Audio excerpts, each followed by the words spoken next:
کہ سولر کے حوالے سے پہلے تو سب یہ کہا گیا کہ سب لوگ سولر کو فروغ دیں, سولر لگائیں, اور اس کے بعد نیٹ میٹرنگ کے تھرو اب جو پیسے ہیں وہ کم دیے جائیں گے, یعنی کم پیسوں میں خریدی جائے گی صارف سے, سولر صارف سے بجلی. لیکن وہ کہتے ہیں کہ آئی پی پی سے آپ دیکھیں کہ آپ کتنی مہنگی بجلی خریدنے کو تیار ہیں اور لوگوں کو مہنگی بجلی دینے کو تیار ہیں, اور پھر یہ کہا جاتا ہے کہ سولر کے چند لوگ آپ کے پورے سسٹم پر بھاری پڑ رہے ہیں. نادیہ, میں اس دعا کے ساتھ اس جواب کا آغاز کرتا ہوں کہ اللہ تعالی ہمیں حقائق کی بنا کے اوپر اور حکومت اور اپوزیشن میں جب ہم ہوں تو اپنا نقطہ نظر جو ہے وہ استقامت کے ساتھ ایک ہی رکھنے کی ہمت عطا فرمائے. پہلے تو میں یہ گزارش کروں گا کیونکہ مجھے دکھ ہوتا ہے, مفتاح اسماعیل صاحب جیسے میرے بھائی ہیں, میں ان کی عزت کرتا ہوں, قابل آدمی ہے, وہ جانتے بوجھتے جب لوگوں کو گمراہ کرتے ہیں. اب اس کی جو پوری میں آپ سے گفتگو پورا جو آپ کو پرسپیکٹو پیش کر دیتا ہوں, اور اس کے بعد ایک دفعہ پھر آپ اس کے اوپر فیصلہ کر لیجئے گا. دیکھیے, یہ بجلی کی جو آفت ہے اس کے اوپر قابو پانے کے لیے میں نے آپ کو ایک چھوٹی سی مثال دی کہ ہم کس طرح سے اس کا بوجھ گھٹانے کی کوشش کر رہے ہیں. اب جو ایک بات ہمیں سمجھنے کی ضرورت ہے نادیہ, وہ یہ ہے کہ تقریباً اس بجلی کے نظام کو چلانے کے لیے 3-4 ہزار ارب کا سالانہ آپ کو سرمایہ درکار ہوتا ہے, اور اس کے اندر بے پناہ بوجھ ہمارے پہ چوری کی وجہ سے, مہنگے ایندھن کی وجہ سے اور مسائل سے بھی آتا ہے. پر میں اگر آپ سے بڑی بات کروں تو تقریباً 3-4 ہزار ارب آپ کو وسائل درکار ہوتے ہیں بجلی کا نظام چلانے کے لیے. تو جب آپ سولر کے اوپر یا جب آپ لوگوں کو مجبور کرتے ہیں کسی نہ کسی وجہ سے کہ جی بجلی اتنی مہنگی کر کے یا کاروبار کی ان کی جو وسعت کو کم کر کے, تو جب آپ کا جب ڈینومینیٹر جو یونٹ پروڈکشن ہے جس سے آپ اس سارے کے ساری آپ نے اس پیسے کو ریکور کرنا ہوتا ہے, جب وہ گھٹتا چلا جائے, جو کہ ہوتا آ رہا ہے آپ کے اس دور کے اندر, کیونکہ آپ نے دیکھا کہ بڑی بری طرح سے ہماری ڈیمانڈ جو ہے, جو ہماری گرڈ ڈیمانڈ ہے وہ گرتی آ رہی ہے, تو مجبوراً ان لوگوں کے اوپر آپ کو اس بڑھتے ہوئے بوجھ کو ڈالنا پڑتا ہے جو سولر خریدنے کی بھی شاید سکت نہیں رکھتے. تو ہم اس کو دو طرح سے معاملے کو ہینڈل کرنے کی کوشش کریں کہ لاگت گھٹائیں, لوگوں کے پاس یہ مجبوری نہ کریں کہ ان کو آف گریڈ جانا پڑے اور وہ اپنے یہ وسائل اپنے بچوں کی تعلیم کے اوپر, اپنے عید کے اوپر, بچوں کے کپڑوں کے لیے, گاڑی لینے کے اوپر صرف کریں, اور بجلی جو ہے وہ گرڈ کی استعمال کریں. اور جب وہ گرڈ کی استعمال کریں گے تو اس کے ساتھ ساتھ جو آپ کا ڈینومینیٹر وہ یونٹ کنزمپشن جس کے اوپر یہ سارے کے سارے 4000 ارب کو ڈیوائیڈ ہونا ہوگا, وہ ایک بڑا نمبر ہوگا, تو جس کا مطلب یہ کہ یونٹ گھٹتا جائے گا. تو وہ لوگ بھی جو اتنا سرمایہ نہیں رکھتے کہ سولر پینل لے سکے, انورٹر لے سکے, ان کے لیے بجلی جو ہے ان کی پہنچ میں رہے گی. تو مجھے بتائیں, اگر ہم یہ دونوں طرح سے ہم یہ کام کر رہے ہیں اور جو ہم نے کانٹریکٹس نیٹ میٹرنگ کے کر لیے ہوئے ہیں ان کو بالکل ٹچ نہیں کر رہے, ان کو رسپیکٹ کرتے ہوئے ان کو اسی طرح چھوڑ رہے ہیں, اگلے بندے کو ایجوکیٹ کر رہے ہیں کہ اپنا فیصلہ اس پالیسی ڈائریکشن کے مطابق طے کرو, تو اس میں ہم کیا غلط کر رہے ہیں؟ کیا یہ پیسے جو بچیں گے وہ کیا کوئی شہباز شریف صاحب اپنے گھر لے جائیں گے, کیا اویس لغاری صاحب اپنے گھر لے جائیں گے؟ اسی سسٹم کو ہی آپ کو چلانے کے لیے وہ وسائل استعمال ہوں گے نا, تو غریب آدمی کے اوپر بوجھ گھٹے گا کہ بڑھے گا. آپ مجھے یہ بتائیں کتنے لوگ ہیں جو 20 لاکھ روپے کے سولر پینل لے سکتے ہیں؟ کیا یہ جو کیمرہ مین آپ کے سامنے کھڑا ہے وہ 20 لاکھ روپے کے سولر پینل لے سکتا ہے؟ آپ صحیح کہہ رہے ہیں, لیکن دیکھیں پھر بات یہ ہے کہ پھر پہلے جس طرح سے یہی پروپیگیٹ کیا گیا کہ سولر لیجئے, سولر لگائیے, سولر سب سے بہتر ہے, اور اس کے اوپر حکومت نے ہر طرح کی ٹیکس چھوٹ دینے کی کوشش کی پینلز کے اوپر, تو پھر یا تو اس وقت کی پالیسی غلط ہوتی ہے ہماری یا آپ کی پالیسی غلط ہے. We need to now rethink also. میں آپ سے کہتا ہوں کہ جی چلیں, جو اویس لغاری صاحب نے ترغیب پہلے کرنے کی کوشش کی اس کو ہمیں ایک سائیڈ پہ رکھوں, تو جن لوگوں نے ان کی اس مشورے کے اوپر عمل کیا ان کو تو آج کوئی تکلیف نہیں ہو رہی نا. جو نیٹ میٹرنگ کے اوپر ہیں ان کے لیے تو کوئی تبدیلی نہیں کی جا رہی, ان کا جو کانٹریکٹ ہے اس کا احترام کیا جائے گا, جب کنکلوڈ ہوگا تو ان کو گراس میٹرنگ کے اوپر کیا جائے گا. آج جو بدلتے ہوئے حقائق ہیں, ایندھن کی قیمت گرتی ہوئی آ رہی ہے, آپ نے بجلی کی قیمت کو خاطر خواہ بنا کے اوپر کم کرنے جا رہے ہیں. اگر ان کی بنا کے اوپر آپ لوگوں کو اپنی ایڈوائزری بدلنا چاہتے ہیں, کچھ اور مشورہ دینا چاہتے ہیں, تو کیا ہم نہ کریں؟ will we be captive of whatever we have said, یا ہمیں وہ اصلاحات کرنی ہے جس سے ہم اس نظام کو بچا سکیں؟ میں تو اسی پہ خوشخبری کی طرف جاؤں گی کہ لیٹس سی کہ آپ نے جو کہا ہے کہ بہت جلد ہوگی اور بجلی سستی ہوگی اس خطے میں, اور اس طرح کرنی ہے جیسے کہ اس خطے میں, کیونکہ ہماری سب سے مہنگی بجلی, جس کی وجہ سے ظاہر ہے کہ انویسٹمنٹ آتی نہیں ہے. پھر میرے پاس صرف 2-3 منٹ رہتے ہیں سر, آپ اس کے اوپر ضرور روشنی ڈالیے گا. جو ہم نے آغاز کیا تھا ابتدا میں, جو میں نے کہا کہ ایف بی آر نے کی تجویز تھی ریئل اسٹیٹ کے حوالے سے IMF کے لیے, جو شاید مان لی گئی ہے، یہ بتائیے گا۔ اچھا نادیہ، گزارش یہ ہے کہ جو آپ نے ٹیکس شارٹیج کی بھی بات کی، ڈیفیسٹ کی بات کی، وہ بالکل 600 ارب روپے کا موجود ہے، پر میں آپ سے گزارش کروں گا کہ بجٹ جب آپ بناتے ہیں اس کے اندر چند چیزوں کی آپ کو ازمپشن کرنی پڑتی ہے کہ جی مہنگائی کتنے پہ ہوگی، آپ کی گروتھ کتنی ہوگی، آپ کون سے پالیسی میجرز لے رہے ہیں، اور اس کا مجموعہ جو ہوگا وہ یہ ہے کہ آپ تقریباً 13,000 ارب روپے اکٹھے کر لیں گے۔ اب کچھ حقائق چینج ہو گئے، مہنگائی جو 11-12% جس کا تخمینہ لگایا گیا تھا، شہباز شریف صاحب نے اور حکومت نے اس پہ اس طرح سے قابو پایا ہے کہ وہ 2% کے اندر آگے ہوئی ہے، تو جو آپ کے روپی ویلیوز ہیں وہ بالکل تبدیل ہوں گی۔ پر جس چیز کے اوپر آپ کو اعتماد رکھنا چاہیے وہ یہ ہے کہ آئی ایم ایف نے کہا تھا کہ as a percentage of G D P آپ کا ٹیکس کلیکشن 10.6 ہونی چاہیے، تو جو آخری کوارٹر پچھلے کیلنڈر ایئر کا کنکلوڈ ہوا ہے اس کے اندر 10.8 کی شرح حاصل کی ہے، تو اس لیے ڈائریکشن ٹھیک ہے۔ اگر اس میں کوئی رد و بدل آتی ہے تو ہمیں زیادہ پریشان ہونے کی ضرورت نہیں۔ اب جو پراپرٹی کی آپ نے بات کی، دیکھیں پراپرٹی کے اوپر جو اصول ہم نے طے کیا ہے وہ یہ ہے کہ اس کے اندر کالے دھن کو ہم پارک نہیں ہونے دیں گے، اس کے اندر باقی ایسٹس کی طرح لوگوں کے اوپر ٹیکس کا پیسہ ہوگا تو وہ کاروبار کر سکیں گے۔ جو آج اس کے اندر رد و بدل کی آپ بات کر رہی ہیں وہ یہ ہے کہ اگر کوئی آدمی جس کے پاس وائٹ پیسہ ہے اس کا جو ایڈوانس ٹیکس آپ پراپرٹی پرچیز کے اوپر دوبارہ کاٹتے تھے اس کے اوپر اس کو ریلیکس کر دیا جائے۔ تو مجھے بتائیں اگر آپ کا وائٹ پیسہ تنخواہ سے آیا ہوا، وسائل سے آیا ہوا، بینک میں پڑا ہے اور آپ نے اس پہ ٹیکس دیا ہوا ہے، آپ پلاٹ خریدنے جاتی ہیں 2% اس کے اوپر آپ سے ٹیکس ایڈوانس کٹ لیا جائے جو اگلے سال جمع ہوگا، اگر وہ معاف کر دیا تو اس میں کیا غلط ہوا؟ بات یہ سیلر کے اوپر کوئی کنسیشن نہیں دی گئی، آپ کو باقی ٹرانزیکشن ٹیکسز کو کم کر کے اس شعبے کو ڈاکیومنٹیشن میں آپ نے ویلیویشن ٹیبلز بڑھا کے کریکٹ کر کے کس طرح سے لے کے آنا ہے، ایفرٹ اس کے اوپر جاری رہے گا، بٹ جو ڈبل ٹیکسیشن اور کسی کے اوپر ناجائز بھی بوجھ نہیں ڈالنا چاہیے۔ علی پرویز ملک صاحب، اس کے اوپر ہم ضرور تفصیل سے ضرور گفتگو کریں گے، انفارچونیٹلی وقت ختم ہوا، let's take a break over here, لیکن یہ اتنا آسان نہیں ہے جتنا سر بیان کیا ہے، اس پر ایک نشست ضرور آپ کے ساتھ رکھیں گے۔ Let's take a break. Welcome back. In focus سے ہیں صاحبزادہ حامد رضا صاحب، سنی اتحاد کونسل کے سربراہ ہیں۔ پاکستان تحریک انصاف پر اس وقت ویسے ہی بہت زیادہ تنقید ہو رہی ہے، خصوصاً قومی سلامتی کی کمیٹی کا جو اجلاس ہوا تھا اسے بائیکاٹ کرنے کے حوالے سے، لیکن معاملات ابھی کچھ اور بھی ہیں، ذرا اس پر پہلے بات کرتے ہیں۔ Thank you so much for joining اس۔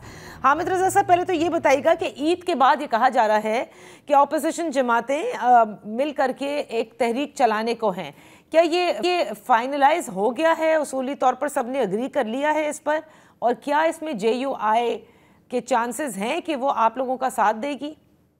جی بسم اللہ الرحمن الرحیم، بہت شکریہ جی۔ دیکھیں ہمیں پوری امید ہے کہ مولانا فضل الرحمان صاحب ہمارے ساتھ ہی ہوں گے، اور عید کے بعد ہماری میٹنگز ہیں، اور تحریک تحفظ یعنی پاکستان کی طرف سے بھی ایک اسٹریٹجی کمیٹی بنائی گئی ہے جو تحریک کا پورا لاہے عمل اب ترتیب دے گی، اور اس کے تمام جو فیزز ہیں اس کو فارمیٹ کر کے تو رکھے گی تحریک تحفظ یعنی پاکستان کی قیادت کے آگے۔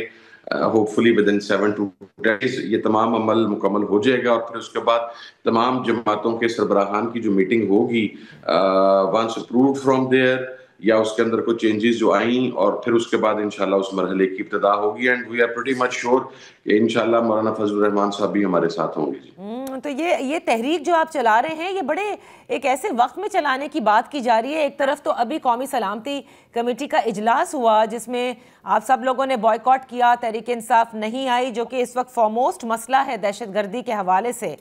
ایسے میں آپ کو لگتا ہے کہ یہ تحریک درست ہے کرنا، بجائے یہ کہ آل پارٹیز کانفرنس جو کہ وزیر اعظم کہتے ہیں کہ عید کے بعد بلائیں گے، اس میں شرکت کریں نا، وہاں جا کر مسئلے کا حل نکلے گا اصلی؟ نہیں دیکھیے جی، ہم اپنی ہم نے یہ فیصلہ بھی کیا ہے، ہمارے جو احتجاج کے فیزز ہیں اس کے اندر کچھ کنونشنز ہیں، جلسے ہیں، بالکل بلڈ کیا جائے گا، لیکن اے پی سی کا تو ہم پہلے اعلان کر چکے ہوئے ہیں۔ ہماری طرف سے اے پی سی کی جو ڈیٹ ہے وہ بھی انشاءاللہ چند دنوں کے اندر اناؤنس ہو جائے گی، اور ہم تو جو اے پی سیز ہیں بیسیکلی وہ ایک نہیں کر رہے، ہم سب سے پہلی اے پی سی ایک بلوچستان میں ہوپ فلی کریں گے انشاءاللہ، وہاں پر صرف بلوچستان سے ریلیٹڈ جو مسائل ہیں تمام پارٹیز کو اکٹھے کر کے تو وہاں پہ ایک جامع ڈرافٹ تیار ہوگا۔ دین ان سندھ وی ول ڈو دا اے پی سی، کیونکہ سندھ میں آپ کو پتہ ہے پانی کا بحران اس وقت اپنے عروج پر ہے، پھر پنجاب، پھر کے پی کے، اس کے بعد ہماری نیشنل اے پی سی ہوگی جس کے اندر ان تمام چاروں اکائیوں اور گلگت بلتستان اور آزاد کشمیر کے حوالے سے بھی جو ریکمنڈیشنز ہیں ان کو اس کا اعلامیہ کا حصہ بنا کے تو دین وی موو فارورڈ. جی تو ہمارا تو آلریڈی یہ پلان ہے. نہیں لیکن حامد رضا صاحب مجھے یہ بتائے گا یہ جو آل پارٹیز کانفرنس آپ کنوین کر رہے ہیں یہ مطلب کیا اس کا موضوع دہشت گردی ہے؟ جیسے دہشت گردی کے خلاف ابھی ایک آل پارٹیز کانفرنس کنوین کی جائے گی حکومت کی جانب سے، یا آپ لوگوں کا ہر صوبے کے مختلف مسائل کے حوالے سے ہے؟ اپوزیشن جماعتوں کی جتنے بھی صوبوں میں جو اپوزیشن جماعتیں ہیں ان کی اے پی سیز بلا رہے ہیں آپ؟ نہیں ان کی اے پی سی تو ہم بلا ہی رہے ہیں جی، لیکن جو صوبہ بلوچستان ہے اور ہمارا صوبہ خیبر پختونخوا ہے وہاں پر تو سب سے مسئلہ دہشت گردی ہی ہے. تو ظاہر ہے یہ دہشت گردی مین اہداف میں سے پہلے ایک دو میں سے مین ریزن ہوگی کہ اس مسئلے کو کس طریقے سے سیٹل کیا جائے. جی اوکے، تو حامد رضا صاحب جو حکومت کی جانب سے کنوین کی جائے گی کیا اس میں آپ لوگ شریک نہیں ہوں گے؟ میرا خیال ہے کہ ہم لوگ شریک نہیں ہوں گے جی، اس لیے کہ یہ دو لوگ ہیں، یہ منافق لوگ ہیں. ہم نے جب ان نے یہ کہا ہماری پارلیمانی پارٹی نے کہ پارلیمانی پارٹی ریکمینڈ کر رہی ہے کہ اے پی سی وہ قومی سلامتی کمیٹی کے اجلاس میں شرکت کی جائے لیکن آپ ہمیں خان صاحب تک ایکسس دیں، اس کے اوپر عمر ایوب صاحب نے لیٹر لکھ دیا. وہ لیٹر لکھے جانے بعد بھی ہمارے چیف ویپ عامر ڈوگر صاحب اسپیکر چیمبر کے اندر گئے، وہاں پر اسپیکر صاحب سے ملاقات ہوئی. انہوں نے کہا کہ میں فیسیلیٹیٹ کرتا ہوں، مزید ڈیٹیل میں نہیں دے سکتا. لیکن اس بعد ایک ملک کروا دینے سے ان کو کیا تکلیف تھی، ان کو کیا مسئلہ تھا؟ Basically they are not willing. اب وہ اس حکومت کی جو راہ ہے، جو بلائی ہے، وہ اسی صورت میں ہے کہ اسٹیبلشمنٹ اور پاکستان تحریک انصاف کی لڑائی چلتی رہے تو ٹھیک ہے، کوئی ایشو نہیں ہے. لیکن آپ نے یہ دیکھا نہیں کہ رانا ثناء اللہ صاحب کا بیان آیا ہے کہ اگر عمران خان صاحب جو ہے وہ رہا ہونے کے لیے صرف انہیں صدق کے دل سے 9 مئی کی معافی مانگنی ہوگی. تو یہ چیز تو ابھی بھی موجود ہے کہ اگر لیڈر کو رہا کرنا ہے، انہیں وہ پولیٹیکل سپیس دلانی ہے تو معافی تو مانگنی پڑے گی. اچھا چلے کس چیز کی معافی؟ معافی کے اوپر سب سے بڑے مطالبہ تو ہم کیا ایجوکیشن بنا دیں، اگر ہم ذمہ دار ہوئے تو معافی مانگ لیں گے. اب آپ کی خواہش کے مطابق معافی مانگ سکتے. آپ نے اجمل نواز شریف نے اپنی معافی مانگی، آپ نے کارگل میں پاک فوج پیڑا گومپا آپ نے معافی مانگی، آپ نے سپریم کورٹ پر حملہ کیا آپ نے معافی مانگی. پیپلز پارٹی اور نون لیگ دونوں نے دو مرتبہ اس وقت کے آرمی چیف صاحبان مل کے حکومتوں کو گرایا ماورا زمین، آپ نے معافیاں مانگی. مقصد ہے آپ کبھی سپریم کورٹ میں پہنچ جاتے ہیں، کبھی کسی جگہ پہنچ ہیں، ان تمام ایشوز کے اوپر آپ نے معافیاں مانگ لی ہیں. خواجہ آصف نے جو آپ کا سیکرٹری ڈیفنس ہے اس نے فوج کے خلاف جتنی ہرزہ سرائی فلور آف دا ہاؤسز کی ہے اس معافیاں مانگی ہیں.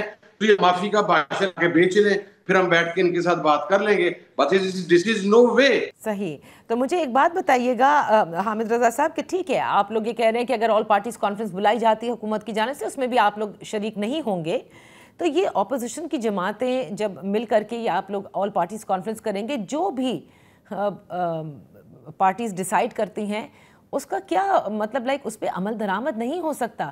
حکومت ہے جس کے تھرو آپ لوگوں کی بات بھی سنی جائے گی اور جو کچھ دہشت گردی کے خلاف جنگ جس طرح سے آپ سمجھتے ہیں یا جو کنسنسس ہونا چاہیے، جو قومی اتفاق رائے، وہ وہیں سے ہوگا، اپوزیشن کے تھرو نہیں ہو سکتا. جی اپوزیشن اپنی سفارشات ترتیب دے کے اپوزیشن بہرحال سڑکوں کے اوپر تو آ سکتی ہے. اپوزیشن قوم کو بتا تو سکتی ہے کہ ہم یہ چاہتے ہیں. باقی یہ رہ گئی بات کہ حکومت کے ذریعے ہی ہوگا تو پھر کیا کیوں نہیں ابھی تک حکومت نے؟ فارگیٹ اباؤٹ اس جی، ہمیں آپ باہر نکال کے پھینک دیں، ہمیں تو پتہ نہیں آپ کیا کیا کہتے ہیں. تو کر کیوں نہیں لیا حکومت نے ابھی تک؟ یہ پچھلی نگران حکومت جس کا تسلسل یہ موجودہ حکومت ہے، انہوں نے 2 سال میں کون سا تیر مار لیا ہے آپ مجھے وہ بتا دیں. لیکن وہ تو آپ کے ہاتھ پکڑ کے نہیں نا بیٹھے ہوئے. انہیں تو دنیا کی ہر سپورٹ میسر ہے، انہیں اداروں کی سپورٹ میسر ہے، ان کے بقول انہیں تمام برادر اسلامی ممالک کی سپورٹ ہے، ان کے بقول انہیں امریکہ کی سپورٹ حاصل ہے، ان کے بقول ان کے حق کے اندر کھڑی ہو گئی ہے. تو پھر why they couldn't settle this issue? As simple as that. یہ اتنا آسان ریزن بتا دیں سر، یہ اتنا آسان مسئلہ کہاں ہے؟ دہشت گردی ایک بڑا گھمبیر مسئلہ ہے. بلوچستان میں انسرجنسی ہے، خیبر پختونخوا میں دہشت گردی ہے، مسائل تو بڑے گھمبیر ہیں. میں یہ جاننا چاہتی ہوں کہ آپ عمران خان صاحب کی آپ کے اپنے تعلقات ملیٹنٹ بینڈز آؤٹلیٹس کے ساتھ ہوں. جب 2010 میں موجودہ وزیر اعظم یہ بیان دے چکی کہ طالبان کا اور ہمارا موقف ایک ہی ہے، جبکہ کالعدم لشکر جنوبی کے سربراہ آپ کی گاڑیوں پھرتے ہوں، تو پھر واقعتاً دہشت گردی پہ قابو نہیں پایا جاتا جی. I'm very clear on it. You are very clear on that, لیکن they are also very clear saying کہ پاکستان تحریک انصاف کی جو اپروچ ہے وہ کہتی ہے، وہ تو بار بار عمران خان صاحب کے لیے کہتے ہیں کہ وہ تو طالبان کے لیے ایک سافٹ کارنر رکھتے ہیں. خواجہ آصف بار بار کہتے ہیں کہ دہشت گردی کے خلاف وہ مذمت تک نہیں کرتے. اور اپروچ کے حوالے سے کئی بار آپ سب یہ کہہ چکے ہیں کہ یہ جو اس وقت اپروچ ہے جو جس میں آپریشن ہے وہ پروفٹ ریپ نہیں کر رہی اور بات چیت کرنی چاہیے. اور علی امین گنڈا پور صاحب بھی یہی کہتے ہیں کہ بیٹھیں ایک ٹیبل کے اوپر اور بات کرنے طالبان سے. دیکھیں ہمارا ایک یہ ہے، یہ جو طالبان اور ٹی ٹی پی یہ ڈویژن بھی ماشاءاللہ اس ریاست نے ہی ہمیں دی تھی جی. یہ بھی میں آپ کو عرض کر دوں، یہ پی ٹی آئی نے نہیں دی تھی. یہ گڈ طالبان بیڈ طالبان کی اصطلاح بھی ہمارے ریاستی اداروں کی اور ہماری ریاست کی طرف سے پرووائڈ کی گئی تھی جب انہیں قومی ادارے کے اندر لے کے آنا تھا. We are very clear on one thing. Whoever is a militant جو کہ اپنی ان حرکات سے باز نہیں آنا چاہتا اور وہ اصل زور پر ہی دہشت گردی کرنا چاہتا ہے یا اسلام پھیلانا چاہتا ہے whatever I mean their motives are, ہم ان کے ساتھ نہیں ہیں.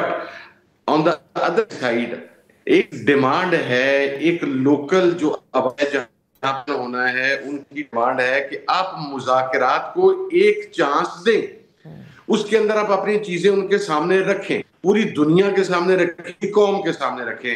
اچھا اس نے کوئی 6 مہینے کا ٹائم تو نہیں لینا نا. It will be 15 days, 20 days, 25 days.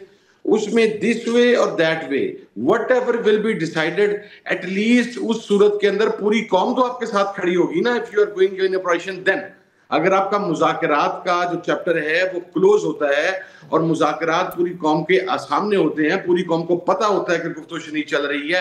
ابھی ان ایریاز کے دہشت گردوں کو عوامی سپورٹ کچھ جگہوں پر کچھ پاکٹس میں حاصل ہے، لیکن جب یہ تمام پروسیجر ہو جائے گا شاید ان دہشت گردوں کو وہ سپورٹ بھی نہ رہے تو آپریشن آپ کے لیے آسان ہو جائے گا، پھر کوئی آپ پر انگلی نہیں اٹھا سکے گا. اور پھر دس از the only way we have right now. کیونکہ بلوچستان کی بات کریں تو 60 سال سے آپریشن چل رہا ہے، آپ کو مسئلہ حل نہیں ہو سکا. کے پی کے کی بات کریں تو افغان جہاد کے ٹائم سے یہاں پر لا لیسنس چل رہی ہے، اب تک آپ کا مسئلہ حل نہیں ہو سکا. آپ نے ہر طریقے سے حل کر کے دیکھ لیا، آپ نے آپریشن ضرب عضب بھی کیا، فساد بھی. جب عارضی استحکام آ گیا تو گڈ طالبان کو قومی ادارے میں لانے پر چل پڑے، جس کی وجہ سے آج دوبارہ ہم اس بحران کا شکار ہو گئے. نہیں وہ تو بار بار یہ کہتے ہیں کہ عمران خان صاحب نے اپنی حکومت میں لا کر بسایا، اور خواجہ آصف کے آپ نے بیان دیکھے. اچھا جی میں اب آپ کو ایک بات عرض کرتا ہوں، اس وقت جو نیشنل ایکشن پلان کے تحت یہ فارمولہ ترتیب دیا گیا تھا اس میں دوسرا شخص جس کے اس ڈاکومنٹ پہ سائن ہے وہ موجودہ وزیر شہباز شریف ہے. Take that paper out, number 1. Number 2 آپ آنیسٹلی مجھے یہ بتایا بھی یہ سمجھتی ہیں کہ پاکستان میں افغانستان کے حوالہ سے یا انڈیا کے حوالہ سے یا ان حوالہ سے پالیسی اسٹیبلشمنٹ کی گائیڈ لائن کے بغیر کوئی وزیر اعظم طے کر سکتا ہے؟ نہیں میں تو نہیں سمجھتی. نہیں no not at all, not even now, not even before. اور وہ تو پاکستان کی تاریخ میں نہیں ہے. Why not general Bajwa, general Faiz? I was in that meeting جس کے اندر مجھے کنونس کیا جاتا رہا، ہم 6 سے 7 لوگ تھے فار آورز اینڈ آورز کہ ان لوگوں کو قومی ادارے میں لے کے آنا ہے، بٹ آئی ریفیوزڈ. میرے تھی اس لیے کہ میرے پیچھے میرے باپ کی شہادت تھی، میری جماعت کی 60 لوگوں کی شہادت تھی. آئی ریفیوزڈ دیٹ.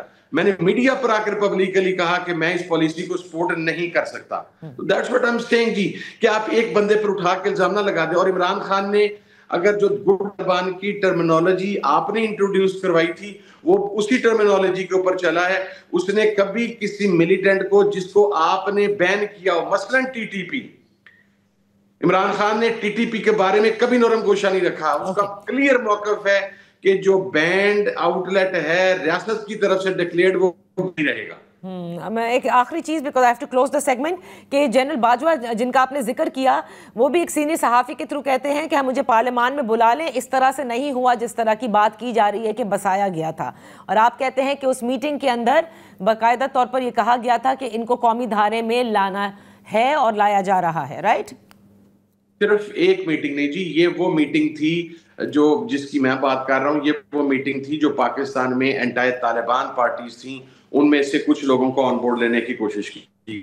جو میٹنگ تھی پارلیمانی پارٹیز کی, چونکہ الحمدللہ اس وقت کی اسٹیبلشمنٹ کی مجھے تو پارلیمنٹ سے باہر کر دیا گیا تھا, تو میں چونکہ اس وقت اس میں اس کا حصہ نہیں تھا, لیکن وہاں پر بھی جو میٹنگ ہوئی ہے, بلا لیں جنرل باجوہ صاحب نے تو نہیں بلانا جنرل باجوہ صاحب کو, صحیح حکومت نے بلانا بلائے, اور موجودہ حکومت ڈرافٹ کے سامنے لے کے آئے جس کے اوپر پرائم منسٹر کے سگنیچر ہیں. بہت بہت شکریہ صاحبزادہ حامد رضا صاحب فار بینگ ود آور شو. یہاں پر ایک بریک لیتے ہیں, بریک کے بعد جب واپس حاضر ہوں گے تو پاکستان پیپلز پارٹی سے بات کریں گے اسی حوالے سے. Welcome back. ان فوکس ہے نوید قمر صاحب, پاکستان پیپلز پارٹی کے سینئر رہنما بھی, ممبر قومی اسمبلی. Thank you so much for joining us. Naveed Qamar sahib, پہلے تو آ جاتے ہیں قومی سلامتی کی کمیٹی کا جو اجلاس ہوا, اس کے بعد کے اعلامیہ ایک آیا اور اس کے بعد JUIF کی جانب سے ایک الگ اعلامیہ, INP نے الگ بات کی. علی امین گنڈاپور صاحب کا یہ کہنا ہے کہ یہ محض ایک پریزنٹیشن تھی, میٹنگ کم پریزنٹیشن.